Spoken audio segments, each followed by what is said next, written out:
dhe faktori ndërkombëtar. Ti po do me thonë që Albin Kurti është në agent për ta shti Kosovën në luftë sërish?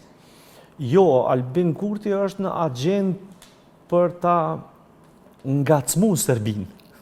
Okej, ta provoku, po, okej. Me ngacmu Serbinë duke e shtri sovranitetin e Republikës Kosovës në cepëm cep të Kosovës. Kjo është, në thojza, provokim i Serbisë që ata pastaj do të reagojnë dhe pritet të reagojnë, sidomos pas këtyne zgjedhjeve lokale. Neve dronët paraprakisht na erdhen para zgjedhjeve lokale, dronët të cilat kanë pas me ardhur 3 muaj më vonë. Kjo të paktën ishte deklaratë zyrtare e qeveritarëve tonë. Se dronët të cilët erdhen kanë pas me ardhur 3 muaj më vonë, por erdhen tani. Pra është një mozaik, pjesëza të mozaikut të cilat unë i lidh dhe dal me deklarimet e mia, pra është analizë se dronët nuk erdhen para se me u bë ndrimi i komandës së KFOR-it. Okej.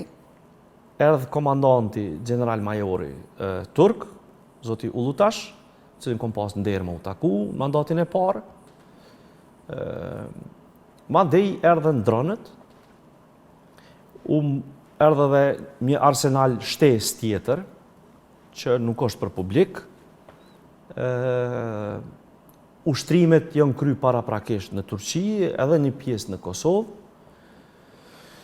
Edhe mandej unë bajtën zgjedhjet lokale. Zgjedhjet lokale neve na prodhuan një realitet ri në Kosovë. Cili është realiteti? Realiteti i ri në Kosovë është kthimi i pushteteve lokale në duart të listës serbe në për komunat ku jeton shumica e komunitetit serb, ose komuniteti serb me shumicë në ato komuna. Pra, kryesisht i kemi... Çka ndryshon kjo?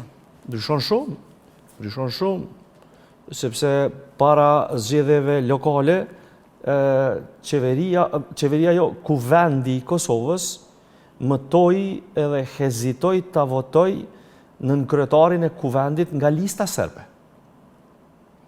Por e votuan një deputet serb jo të këti klani, të këti grupi, dhe frustrimi i këti veprimi të shqiptarve, në këtë rast, do të shtyj tani një hap tutje